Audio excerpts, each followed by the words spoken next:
game.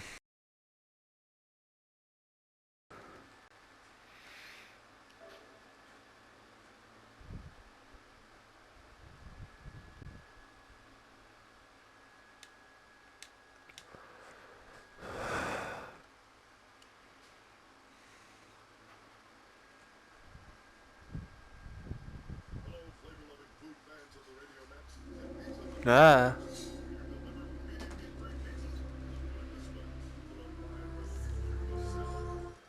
Hi everyone, if you haven't already, like, comment and subscribe. Push the notification bell to be notified every time I upload on YouTube. Welcome back to Titanic VR. Pardon me. I'm doing the Titanic wreck tour.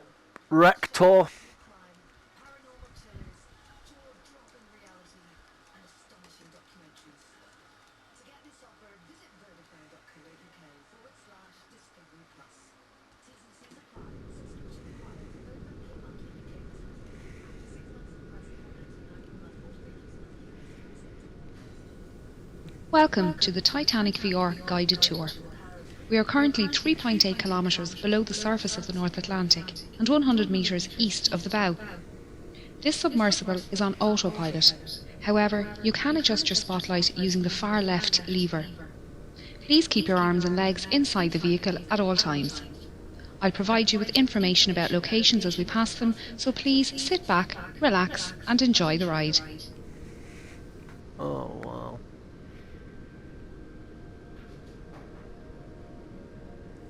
This is the RMS Titanic was the second White tour. Star Line Olympic class ocean liner, Tour. the first being RMS Olympic and the third being HMHS Britannic. She was 269 metres long, 28 metres wide and 72 metres tall from the bottom of her keel to the top of her masts. At 46,328 tonnes, she was the largest ship built at the time, being only slightly bigger than Olympic. Olympic and Titanic were the 400th and 401st hulls laid by shipbuilders Harland and Wolff in their Belfast shipyard in Northern Ireland. The two ships were built side by side, with work on the Olympic begun first. Everything on RMS Titanic was massive. This centre anchor was at the time the largest anchor forged by hand and weighed in at over 15 tonnes. The centre anchor and the two bower anchors were made by Noah Hingham's in their workshop in Dudley, England. The anchors were transported to Belfast there was a series called We Built the Titanic, where they reconstructed the anchor. It took 3 years to construct you can Titanic, go and see it. It's in Netherton, where the original was constructed. Titanic was completed and taken out to the Irish Sea for her trials. She was certified as seaworthy by the British Board of Trade and ready for her maiden voyage. She would be servicing the transatlantic route, a journey from Southampton, England to New York, USA, with stops at Cherbourg, France and Queenstown, Ireland. RMS Titanic carried mail and cargo as well as passengers. She had 6 cargo hatches with numbers 1, 2 and 3 forward and 4, 5 and 6 aft. On our left is the number 1 hatch, the access point for the forwardmost cargo hold. The hatch cover can be found lying about 100 metres in front of the bow. It was blown off this hatch when the bow impacted the ocean floor and the water inside was forced up and out of the ship. After departing Southampton on the afternoon of Wednesday the 10th of April, RMS Titanic began her 5,360 kilometres journey to New York City.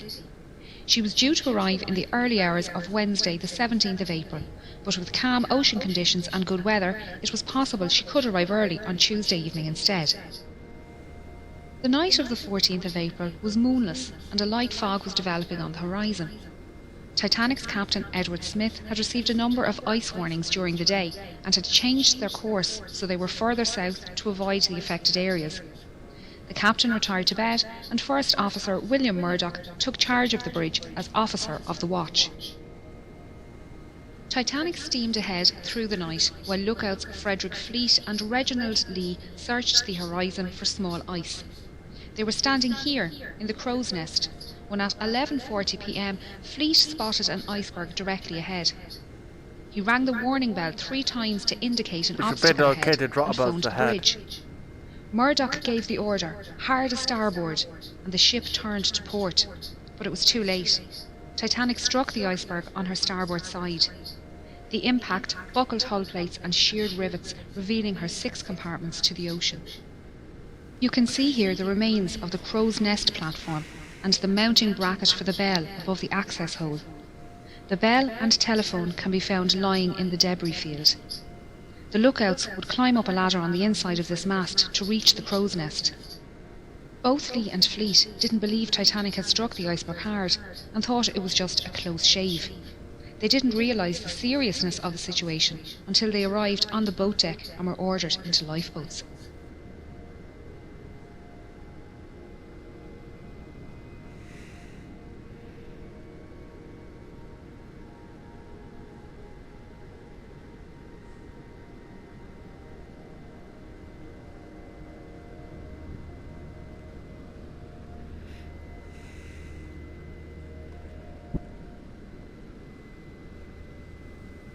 We are now heading down the number 2 hatch to reach the main cargo hold and mail room. We're passing by decks D, E, F and G, which house the 3rd class open space and cabins for 3rd class single men and crew. 3rd class single women and families were accommodated in the stern. The D deck open space was a large sheltered area with bench seats, small tables and a bar. Steerage passengers used this space to walk, socialise and to listen to music. They were expected to create their own entertainment and some passengers brought their instruments with them on the journey. The 3rd class passengers held a dance party here on the night of the sinking. Yeah. The crew staying in this section were mostly firemen, trimmers and greasers. These crewmen worked in the hot and dirty boiler and engine rooms, shoveling coal and greasing machinery. Because of this, they had their own special wash areas and slept in rooms away from passengers. They accessed their work areas through a passageway under the cargo hold below. Titanic contained 15 bulkheads, thick walls that separate her lower decks into 16 watertight compartments. It was a new design technique that meant Titanic could stay afloat with up to 4 of her compartments damaged and led to her being considered unsinkable. Unfortunately, the collision with the iceberg opened 6 compartments. Within the first 15 minutes, this cargo hold was underwater and the 3rd class accommodation on G deck above was starting to fill with water. This hold was used to store cargo for passengers and businesses being transported across the Atlantic. Among the crates of fabrics, furniture and food products, there were also a few unusual items, including orchids, dragon's blood, barrels of mercury and a brand new Renault automobile. Some of the more expensive items being carried included Egyptian artefacts heading for the Denver Museum, the Rubaiyat of Omar Khayyam and the Le Circassiano Ben painting by Blondel. These items were most likely held in the 1st class baggage area next door, but were lost along with the mailroom when that section filled with water 20 minutes after the collision. We are now going to head through to the mailroom on the other side of this bulkhead. RMS Titanic was registered as a Royal Mail steamer and contracted to transport mail across the Atlantic. RMS liners were favourable with passengers as they were considered more reliable to arrive at their destination on time. Titanic had a mailroom and post office on board, with 5 dedicated post office workers. This team consisted of 2 British and 3 American clerks, and together they sorted up to 60,000 letters per day. John Jago Smith and James Williamson were from the British Royal Mail, and William Gwynne, John March and Oscar Woody were from the US Postal Service. They worked in both this room and the sorting room upstairs, and their sleeping quarters can be found above on F deck.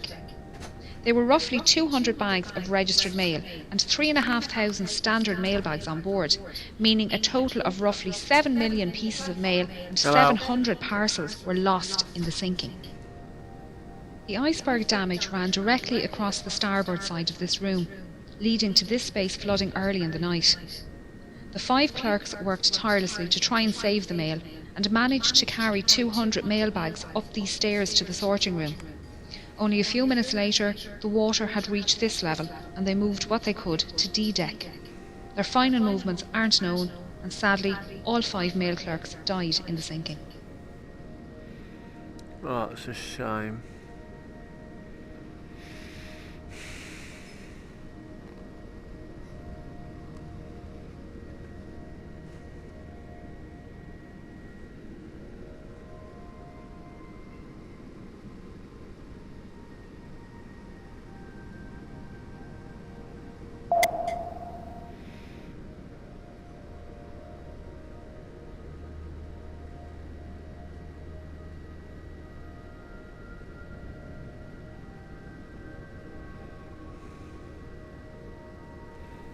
As the iceberg slid down the side of the ship, Murdoch ordered a hard aport, swinging Titanic's stern out of the path of the iceberg.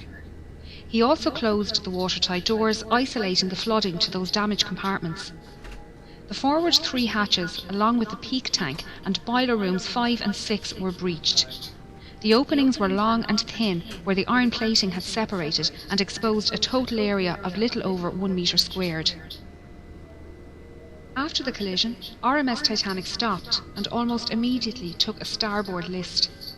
The captain organised a group to go below and inspect the ship for damage. When they returned, Chief Designer Thomas Andrews was summoned to the bridge and given the damage report. Knowing the volume of each breached compartment and the initial rate of flooding, he calculated Titanic would sink within 60 to 90 minutes. The captain gave the order for the lifeboats to be prepared. Passengers who were woken by the impact were starting to make their way onto the decks. Many found large chunks of ice here on the forward well deck and shaved ice falling through open portholes on sea deck. Let the dogs up. Third-class men had an impromptu football match, and first-class passengers joked about keeping pieces of ice as souvenirs for the journey. While exciting, passengers didn't believe they were in any danger, and most returned to their cabins soon after. We're now moving up to the bridge and then over to the Marconi radio room. RMS Titanic was not only luxurious, but also the height of technology at the time. She had a Marconi radio set on board and could send messages to other ships and stations up to 3,200 kilometres away. The fore and aft masts suspended the Marconi twin T-type aerials, 4 cables that transmitted the radio signals across the ocean. The top of this mast rests on the collapsed navigation bridge, where the officer of the watch would stand and direct the ship. The smaller, sheltered room at the back was called the wheelhouse, and it was here the quartermaster stood at the helm and piloted the ship. You can see the outline of the wheelhouse walls on the floor. This telemotor is all that is left of the wheel, and along with the commemorative plaques, serves as a stark reminder of the events of that night. Titanic carried just 20 lifeboats, 4 more than required by the regulations outlined by the British Board of Trade.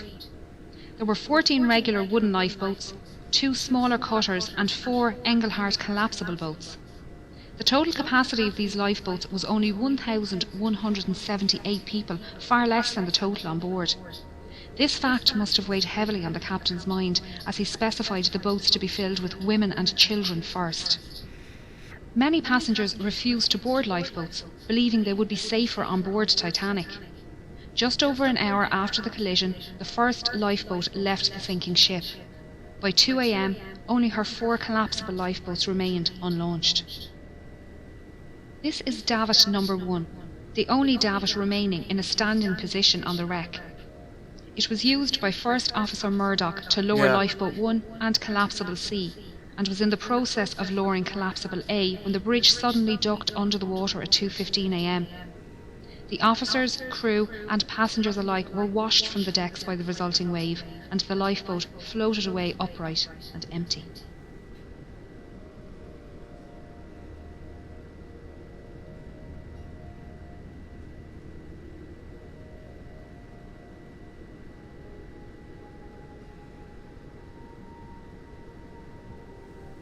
This hole is where the forwardmost funnel was situated. As the bow dipped under the surface, the funnel fell forward and crushed the starboard bridge wing and the people swimming in the water nearby. The stern rose out of the water, peaking at an angle of around 15 degrees. This placed stress on Titanic's keel, which buckled and twisted, tearing the ship in half and sending the waterlogged bow plummeting to the ocean floor. The tear wasn't clean, with the decks failing to hold at varying positions. The stern, now rapidly filling with water, bobbed on the surface for a few minutes before slipping under. Those in lifeboats had rowed far away from the ship for fear of being pulled under by the suction as Titanic sank. They were now left to decide whether they remain safe in their boat or try to rescue some of the 1,500 people floating in the freezing water. If they returned to the wreckage, they risked being capsized by panicked swimmers trying to climb into their lifeboat. It was a hard decision, and many decided the risk was too great. Only 3 boats pulled people from the ocean that night. Most people in the water succumbed to hypothermia within 15 to 20 minutes, their life belts keeping them afloat. A few managed to make their way to the unlaunched collapsibles A and B and pulled themselves aboard. Here they waited, in the dark, not knowing how long they would be floating on the open sea. The opening ahead of us is the Marconi room skylight. We're now going to descend into the room to learn about the rescue.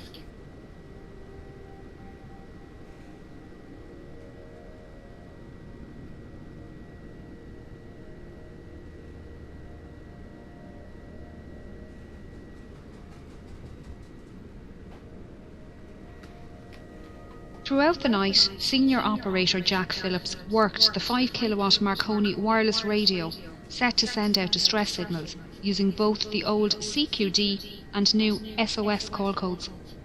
He alerted nearby ships to their position and status and received updates of ship locations and estimated arrival times.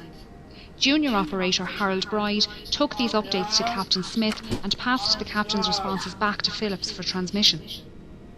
RMS Carpathia radio operator Harold Cottam was off duty and about to go to bed when he decided to listen in to the nightly news from Cape Cod. Operators there mentioned they had ice warnings for Titanic, and Cottam decided to pass on the message. He was surprised when Phillips responded to his call with a CQD and gave Titanic's location. Cottam immediately took the message to Carpathia's captain Arthur Rostron, who ordered all hands on deck and told Cottam to let Titanic know they were on their way. These calls for assistance were only possible with the help of the Titanic's engineers working down in the ship's engine room. The dynamos powered the ship's lights, water pumps and Marconi equipment. As Titanic took on more water, her engines began to fail and the signal strength weakened. Bride adjusted the current and motor speed to find the strongest spark, while Phillips tested the equipment in the room next door. Bride's final settings can be seen on the wall here.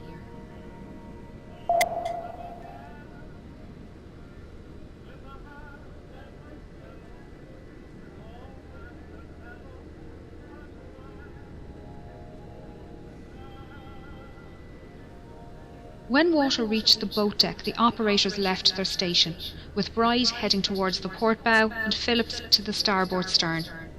After the wave washed over the decks, Bride found himself in the water underneath collapsible B and managed to climb aboard. Phillips was lost in the sinking.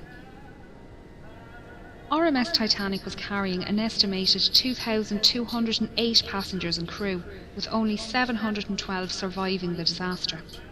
Those who survived spent the night floating in darkness until RMS Carpathia arrived around 4 a.m. Captain Rostron had pushed the Cunard liner to break her speed record, but it wasn't enough.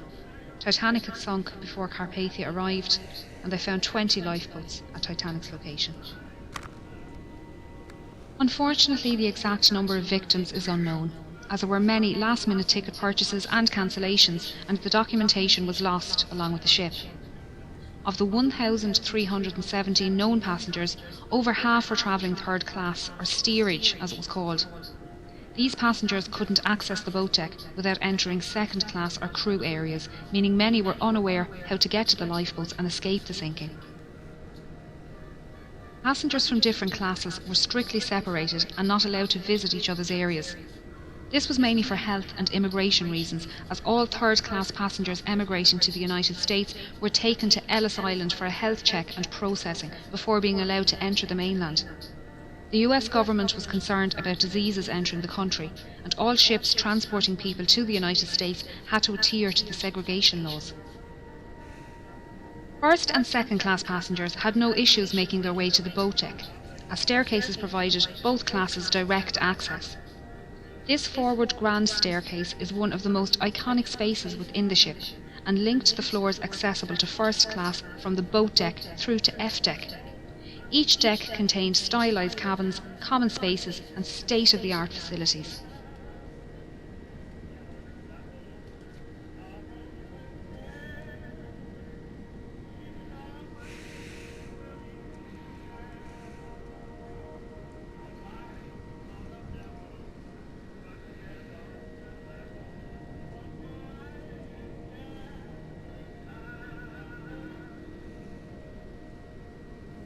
A deck comprised of the first class lounge, promenade, reading room and smoking room.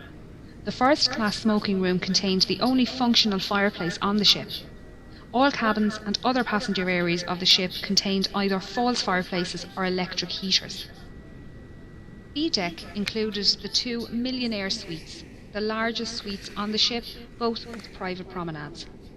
This deck also included the a la carte restaurant and Café Parisien, both managed by restaurateur Luigi Gatti. This restaurant and cafe were not included in the travelling fare like the dining saloon, and tables needed to be booked ahead of time.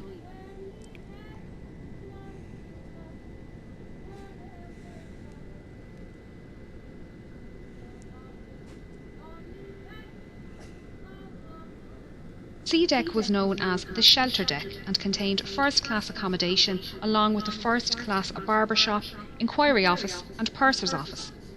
It was the highest deck to run the length of the ship uninterrupted. There were 135 first-class cabins and 2 sitting rooms on this deck, able to accommodate up to 315 passengers. Like all other decks on Titanic, there were no room number 13. B deck also contained the second-class library and third-class general and smoking rooms. These were situated in the stern section, currently located 600 metres south of the bow. There were 2 purser's offices on board, one for first class and one for second class. The offices were run by 6 pursers who handled passenger inquiries, cash and valuables in the safe, and issued tickets to the Turkish baths and swimming pool on F deck. First and second class passengers needed to register their arrival at their respective purser's office, and they were given maps of the ship. This office was also the first point of call if first class passengers wished to send telegraph messages using the new wireless technology on board. Chief Purser Hugh McElroy was well known among the first class passengers and crew, having served on White Star liners for 13 years. He often dined alongside passengers in the restaurant. During the cross-channel journey, McElroy kept a canary in his cabin, minding it during its delivery to a friend in Cherbourg. On the night of the accident, he was seen assisting with loading and lowering Lifeboat 9. He helped women enter the boat and spoke with owner Bruce Ismay. He was also seen on deck speaking with Assistant Purser Reginald Barker and surgeons William O'Loughlin and John Simpson. The friends were standing silently watching the last boats being lowered and spoke briefly with Officer Lightoller before shaking hands and saying their goodbyes.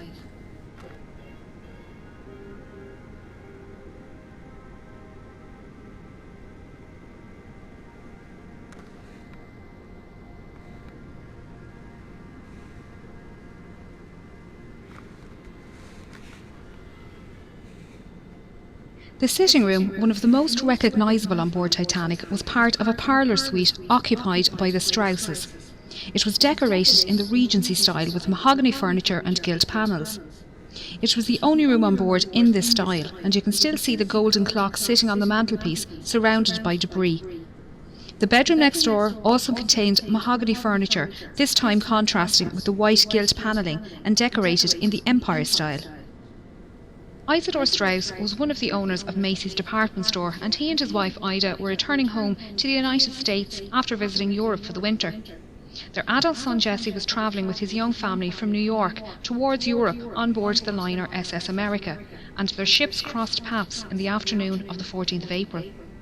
Isidore sent a short message to Jesse that afternoon, noting the fine weather they had experienced. Unfortunately, Jesse wouldn't learn of his parents' fate until some 4 days later.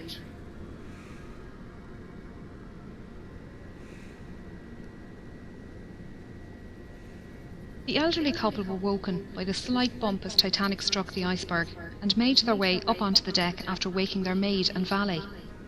When the time came for Ida to board Lifeboat 8, she entered the lifeboat but then realised her husband would have to stay on board. She stepped back out. Isidore and others tried to convince her to re-enter the boat, but she refused to leave without her husband. Ida helped their maid Ellen Bird into the boat and wrapped her fur coat around Ellen, saying she wouldn't be needing it anymore. Isidore and Ida were last seen sitting in deck chairs on the A-deck promenade holding hands.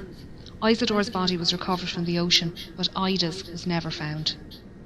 The Strauss's parlour suite was just one of many specially designed first-class rooms. The 77 large staterooms were decorated in a range of different period styles. Titanic was designed to be the height of opulence, and the first-class common areas were the most luxurious. She mostly followed Olympic's design, but White Star Line made many changes to Titanic's layout and fixtures due to feedback from Olympic's maiden voyage. Some design changes can be seen on D-deck.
D-deck was the saloon deck and contained the first-class reception and both the first and second-class saloons.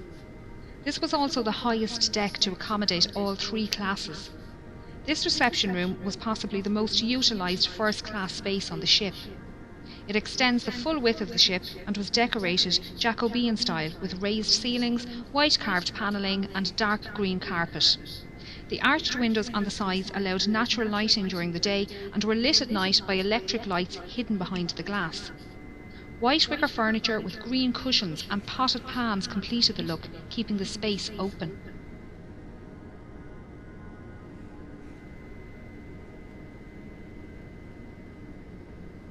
A Steinway grand piano sat in the corner and was played as part of a quintet during afternoon tea and in the evenings. Passengers would sit and listen to the band before heading to dinner in either the B-deck restaurant or through the double doors to the first-class saloon. Percy Fletcher, the ship's bugler, called passengers to their evening meals by playing the Old Roast Beef of England at various locations around the ship.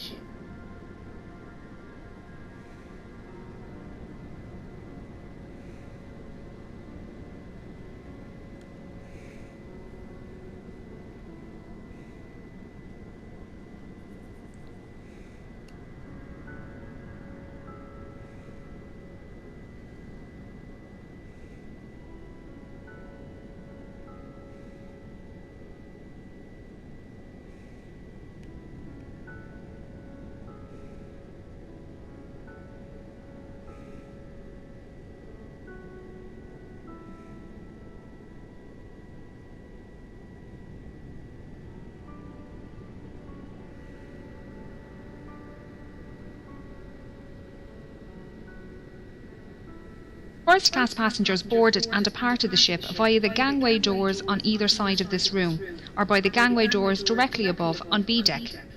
These lobbies were larger on Olympic and extended out into the reception area. During Olympic's maiden voyage, White Star officials noticed crowding in the reception area each night after dinner and decided to extend the reception area on Titanic. They also redesigned the small reception area near the B-deck restaurant to split the crowd and added additional seating in both areas. These three elevators serviced only the first-class passengers and ran from A-deck to E-deck. A fourth elevator was available off the second-class staircase and was the first elevator to be available for second class on any White Star liner. As no photographs exist of Titanic's forward grand staircase or elevators, it was assumed they were exact copies of those found on Olympic. It wasn't until film director James Cameron explored this area with an ROV that it was discovered that so far 24 species of invertebrates have been discovered around the wreck, including crabs, coral and sea stars. There have also been 4 species of fish found, with the rat-tail or grenadier fish being one of the more common species. They can grow up to 1 metre long and can be found both inside and outside the wreck.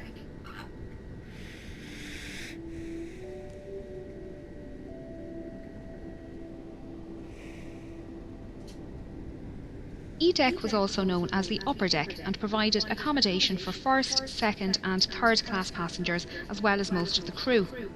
An access corridor used by both crew and steerage ran almost the length of the ship on the port side, just behind this door. Named Scotland Road by the crew after the busy street in Liverpool, the 2.6 metre wide corridor allowed passengers to make their way to and from the dining saloons on F deck and crew to reach their quarters. This side of the door was strictly first class only, and running down the starboard side were 45 staterooms. These rooms were alternative first or second class and were therefore not as luxurious as those on the decks above, but still comfortable. Many contained mahogany furniture with white enamel brass beds.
This stateroom was occupied by Margaret Brown, a wealthy American activist and philanthropist.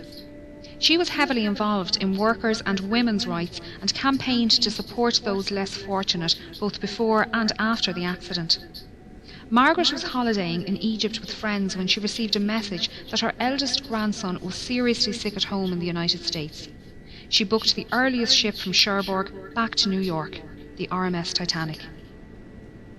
In her interview with Colonel Archibald Gracie, she stated she was lying on her brass bed reading at the time of the accident.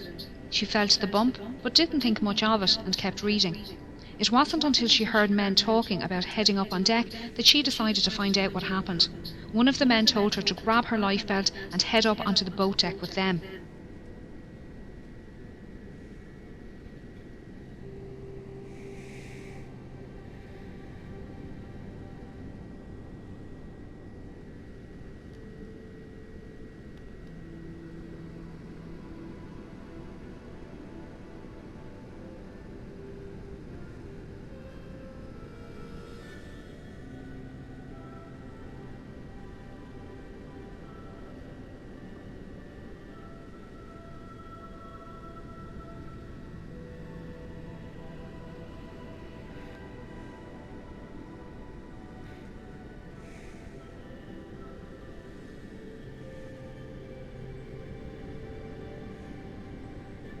As they made their way up, she saw a group of men manually lowering the F-deck watertight doors from the access points in the floor here, directly outside of her cabin on E-deck. The men were joking around as they worked, so she thought it must only be precautionary.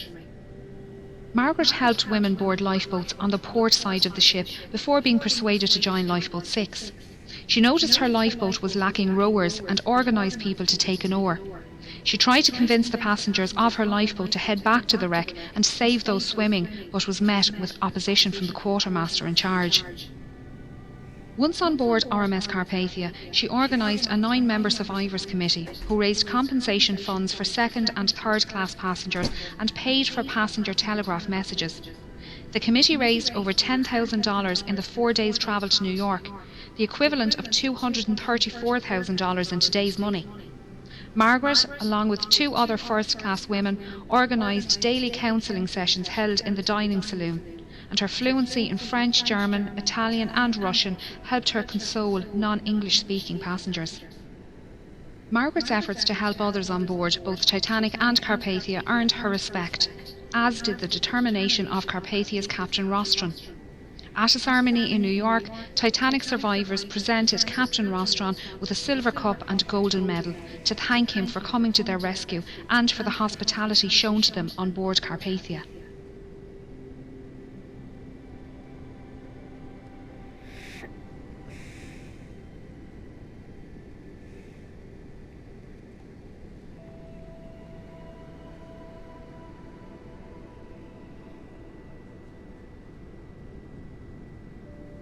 This watertight door is the one Margaret Brown watched being lowered from the floor above.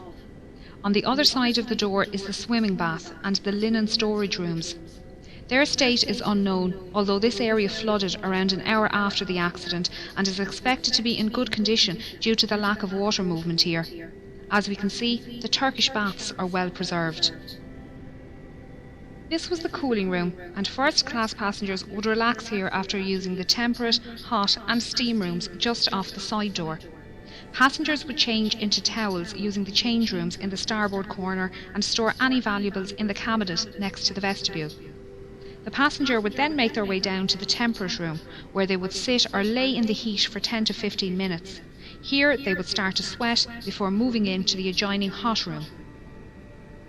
After spending another 5 to 10 minutes in the hot room, the passenger would either take a cold shower or a dip in the swimming bath next door, before making their way into the shampooing room. Here the passenger would lay on a marble table while an attendant gave them a full body wash and massage.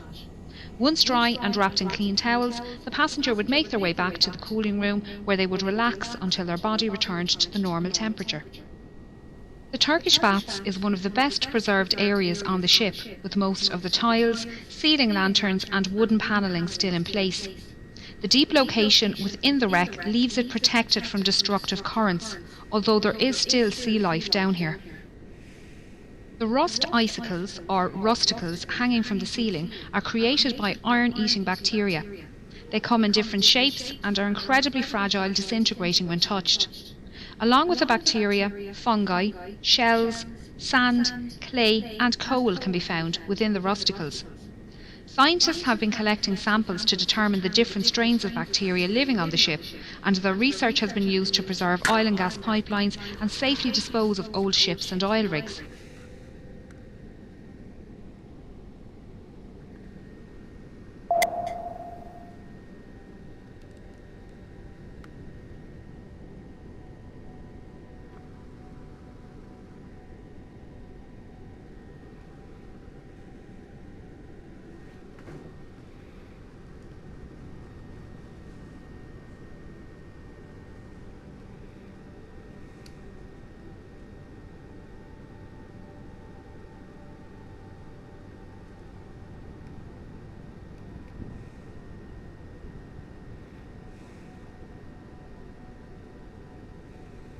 As first-class passengers rose up this staircase and made their way out onto the boat deck, they would have passed the band playing in this alcove next to the entrance. The band consisted of 8 musicians led by violinist Wallace Hartley. They usually played separately as a quintet and string trio at varying locations throughout the day. During the evacuation, the musicians began playing near the B-deck restaurant, before later moving up to this position near the forward grand staircase. They played mostly ragtime tunes to calm passengers standing nearby and draw passengers inside up to the boat deck. Some survivors state that the band played until the end and that the night was so quiet, even those in lifeboats away from the ship could hear the music. Many survivors claim that the hymn "Nearer My God to Thee" was the last song played, although it was also reported to be "Songed Autumna." Sadly, all 8 members died during the sinking, with only 3 remains recovered by the cable ship Mackay Bennett. Wallace Hartley was one of them, found with his violin inside his case and strapped to his body. The violin was an engagement gift from his fiancée, and it was returned to her following his death. Memorial monuments have been erected around the world to honour those who died at their posts as Titanic sank. The musicians playing on deck, the passengers who loaded lifeboats and then stood aside, the firemen and engineers keeping the dynamos running.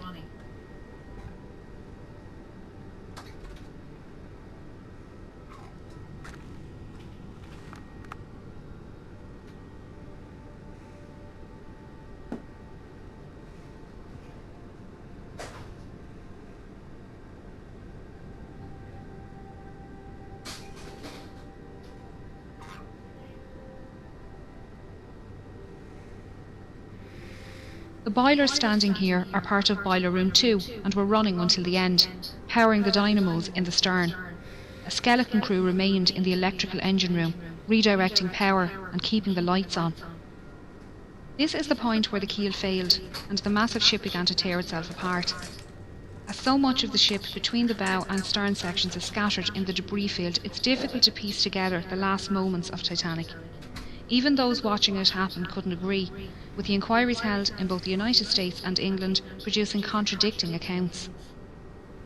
Many expositions to find and raise the wreck were proposed over the years, with the exact location of her wreck being unknown.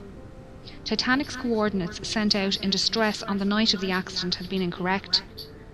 On 1st of September 1985, a Canadian-French team were searching the area when Dr. Robert Ballard came across some small debris. He followed the trail which led him to a boiler and eventually the wreck. His discovery confirmed suspicions that Titanic had in fact split, and there was no hope of raising the wreck as a whole. Scientists and historians have long argued for and against the recovery of artefacts from the site, while agreeing the site should be treated as a mass grave. Although it's predicted Titanic's wreck will disintegrate within the next 20 years, her story will intrigue generations to come.